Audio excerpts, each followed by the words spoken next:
Welcome to my channel Rinki রান্নাঘর নিয়ে এলাম একটা নতুন রেসিপি।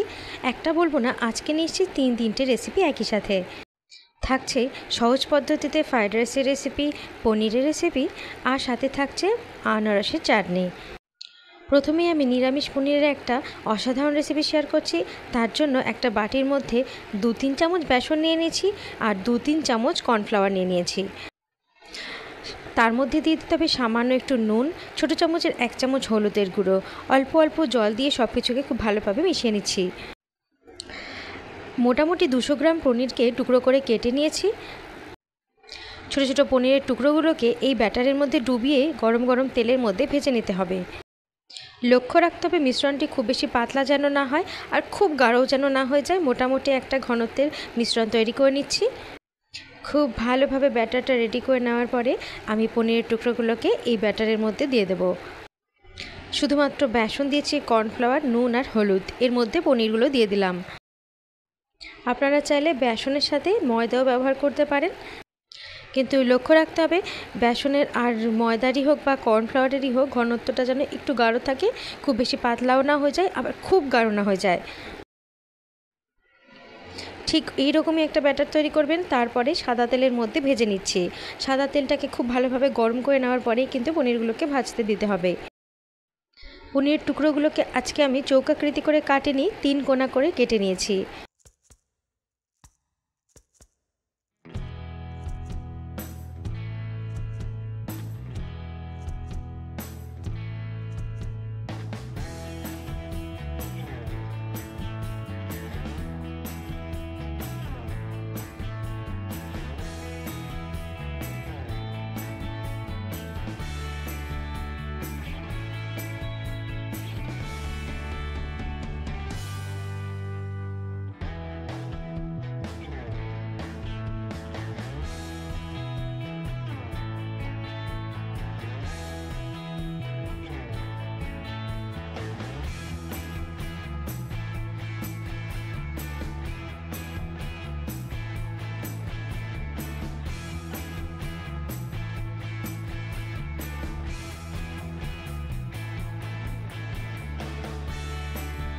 গ্রেভি বানানোর জন্য আমার লাগছে 2টো টমেটো, 4-5টা কাঁচা লঙ্কা, একটা মাঝারি আকৃতির 1 কোয়া মতন আদা, 4-5টা থেকে বেশি মানে 8-10টাও দিতে পারেন কাজু, এবং 8-10টা মতন কিশমিশ লাগবে। পনিরগুলোকে তুলে নেওয়ার পরে ওই তেলের মধ্যে 1 চামচ মতন জিরে দিয়ে সমস্ত কিছুর পেস্টটা দিয়ে দিলাম।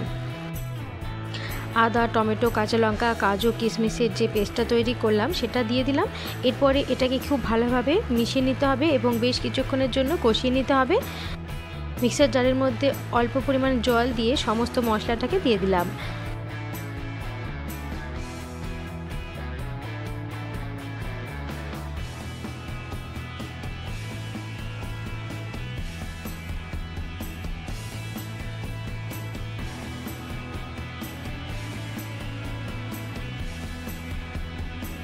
এই সময় আমি ছোটো চামচের 1 চামচ মতো নুন দিয়ে দিলাম আর সামান্য একটু চিনি দিয়ে দিচ্ছি। যেহেতু নিরামিষ রান্না, টক ঝাল মিষ্টিটা বজায় রাখার জন্য একটু চিনি কিন্তু অবশ্যই দেবেন। দেখবেন টেস্টটা কিন্তু অনেক বেশি ভালো হবে। অবশ্যই একটু নিরামিষ রান্নায় চিনিটা ব্যবহার করবেন। একদমই সামান্য পরিমাণ 2-4 ফোঁটা দিলেও কিন্তু টেস্টটা অন্যরকম হয়, খুবই ভালো লাগে। আর দিতে হবে সামান্য একটু হলুদের গুঁড়ো। তেল ছাড়া অবধি সমস্ত মশলাটাকে বেশ কিছুক্ষণের জন্য কষিয়ে নিচ্ছি। ছোটো চামচের 1 চামচ কাশ্মীরি লঙ্কার গুঁড়ো দিয়ে দিচ্ছি।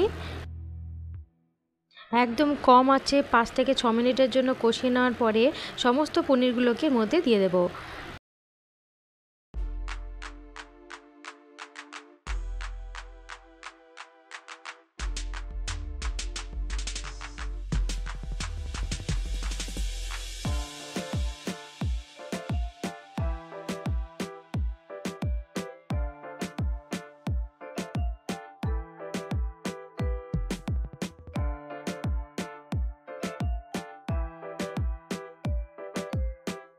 রান্না ভালো করার জন্য সবসময় আমি এই ট্রিকটা করে থাকি।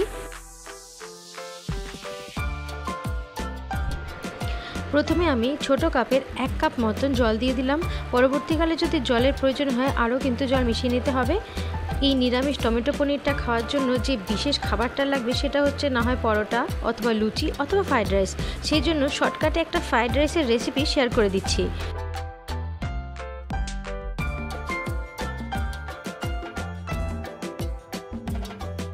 এটা তো প্রায় তৈরি হয়ে গেল। এটাকে একটা বাটির মধ্যে নামিয়ে নিয়ে অন্য একটা কড়াইকে বসিয়ে দিচ্ছি।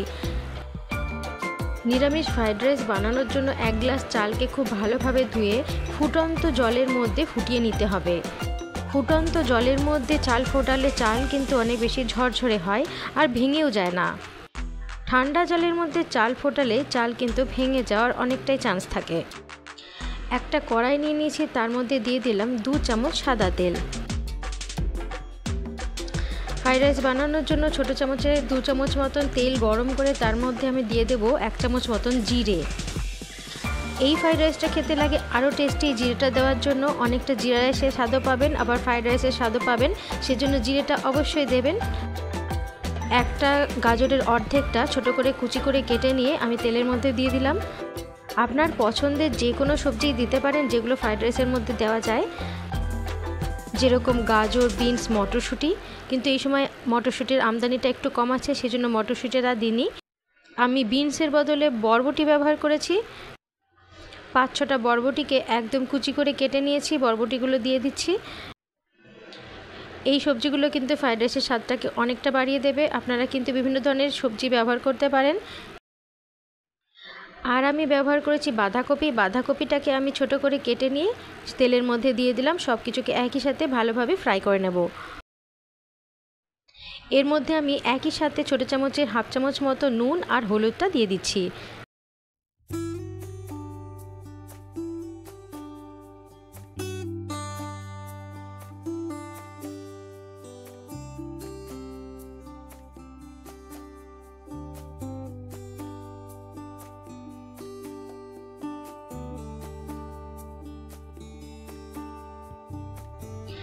নুন হলুদ দিয়ে দেওয়ার পরে মাঝারি আঁচে সমস্ত সবজিগুলোকে ভেজে নেব এবং কিছুক্ষণের জন্য ঢাকা দিয়ে দেব, যাতে খুব তাড়াতাড়ি সমস্ত সবজিগুলো সেদ্ধ হয়ে যায়।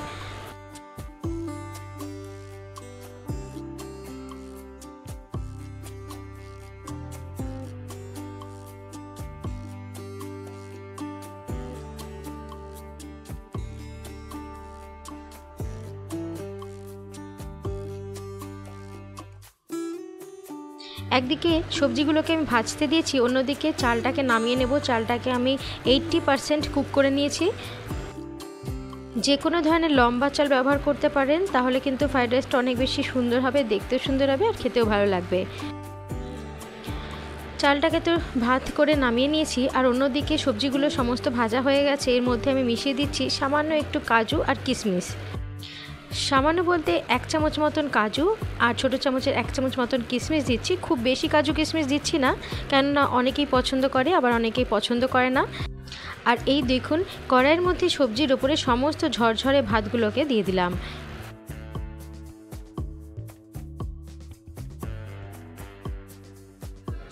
এখানেও একটু মিষ্টি ভাব আনার জন্য ছোটো চামচের 1 চামচ চিনি দিতে হবে। নুনের পরিমাণটা একটু চেক করে নেবেন হাতের মধ্যে একটুখানি নিয়ে, কারণ নুনের পরিমাণ কিন্তু কম বেশি হতে পারে। প্রথমে আমি সামান্য নুন দিয়েছি এবং পরবর্তীকালে আরও একটু নুন দিতে হবে। ছোটো চামচের 1 চামচ মতন আমি চিনি দিয়ে দিলাম। এরপরে খুব হালকাভাবে খুন্তির সাহায্যে এইভাবে নেড়ে নিচ্ছি। একদম সাইড দিয়ে 2-3 বার মতো এরকম করতে থাকবেন।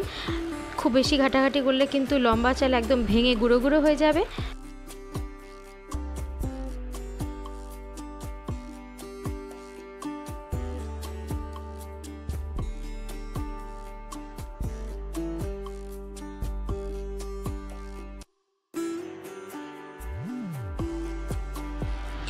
কোথাও হালকা হলুদ থাকবে, কোথাও হালকা সাদা থাকবে, এইভাবেই কিন্তু দেখতে ভালো লাগবে। সেই জন্য খুব বেশি মাখামাখি করার দরকার নেই। আর এইভাবে ওপর থেকে 2 চামচ মতন ঘি দিয়ে দেবেন। আর একটা পদ্ধতি দেখিয়েছি, যে পদ্ধতিতে চালগুলোকে মিশিয়ে নিতে পারেন, তাহলে কিন্তু চাল ভাঙার একদমই চান্স থাকে না। আমি যখনই হাঁড়ির মধ্যে ফ্রাইড রাইস করি তখনই কিন্তু এই পদ্ধতিতেই মেশাই, আর আজকে কড়াইয়ের মধ্যেও আমি একই পদ্ধতিতে মিশিয়ে নিচ্ছি। ওপর নিচ ঝাঁকাঝাঁকি করলেই এইভাবে কিন্তু সমস্ত সবজিগুলোর সাথে ভাতটা খুব ভালোভাবে মিশে যায়। তাহলে কত কম সময়ের মধ্যে তৈরি হয়ে গেল এই ফ্রাইড রাইস। রাখি পূর্ণিমা উপলক্ষে স্পেশাল এই নিরামিষ রান্নাগুলো দেখালাম, এরই সাথে কিন্তু আর একটা জিনিস না হলে ঠিক জমবে না, সেটা হচ্ছে চাটনি। সেই জন্য ফ্রাইড রাইসটাকে নামিয়ে রেখে আর একটা কড়াই বসিয়ে দিচ্ছি, যার মধ্যে তৈরি করে নেব আনারসের চাটনি। আনারসের চাটনি করার জন্য একটা আনারসের অর্ধেকটা টুকরো করে কেটে প্রেসার কুকারে 2টো সিটি মেরে নিয়েছি। কড়াইয়ের মধ্যে সামান্য একটু সাদা তেল দিয়ে দিলাম। সাদা তেলটা খুব ভালো করে গরম করে নিতে হবে। 5 ফোড়নের গন্ধটা আমার খুবই প্রিয়, সেই জন্য আমি ছোটো চামচের 1 চামচ 5 ফোড়নটা দিয়ে দিচ্ছি। খুব ভালোভাবে 5 ফোড়নের গন্ধটা বেরিয়ে গেলে এর মধ্যে সেদ্ধ করা আনারসটা জল সমেত দিয়ে দেব। যেসব আনারসগুলো একদমই নরম জাতীয় সেগুলো কিন্তু খুব তাড়াতাড়ি সেদ্ধ হয়ে যায় এবং প্রেসার কুকারে দেওয়ার প্রয়োজন হয় না।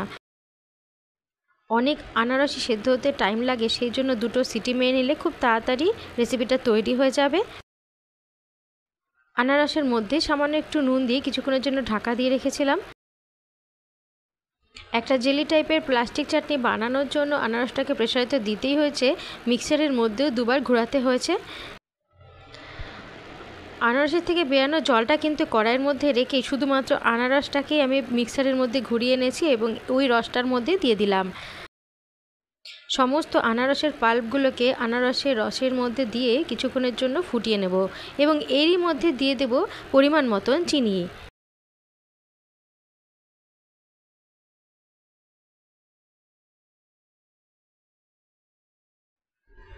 ফুটন্ত আনারসের মধ্যে 3 চামচ চিনি দিতে হবে।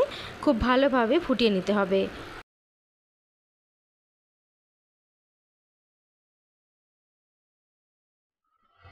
চিনিটা দিয়ে একটা খুন্তির সাহায্যে ভালোভাবে নাড়িয়ে নিতে হবে।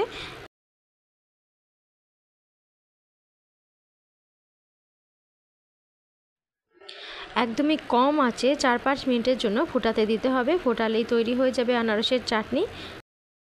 খুব ভালোভাবে আনারসটা ফুটে যাওয়ার পরে একটা ট্রান্সপারেন্ট ভাব চলে আসবে, একটা জেলি ভাব চলে আসবে, তখনই বুঝতে হবে যে চাটনিটা তৈরি হয়ে গেছে।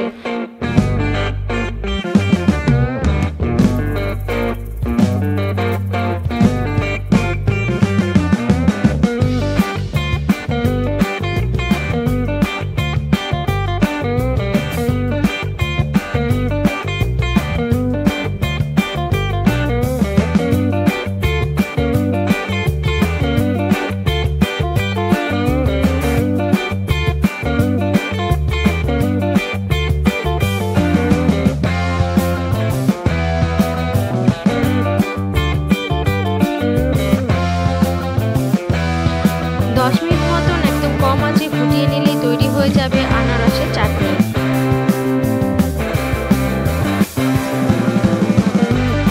একদম শেষে ওপর থেকে মেথির একটু গুঁড়ো ছড়িয়ে দিতে পারেন, তাহলে টেস্টটা আরও বেশি বেড়ে যাবে। খুব কম সময়ের মধ্যে 3টে রান্না তৈরি করে দেখালাম, আপনারা অবশ্যই ট্রাই করবেন। সত্যি বলছি সবকটা রান্নায় খুবই খেতে ভালো হয়েছে। নিরামিষের দিনে কী রান্না করা যায় সেটা ভাবতে ভাবতে আমাদের অনেকটা সময় চলে যায়। তো এই রকম কম্বো রেসিপি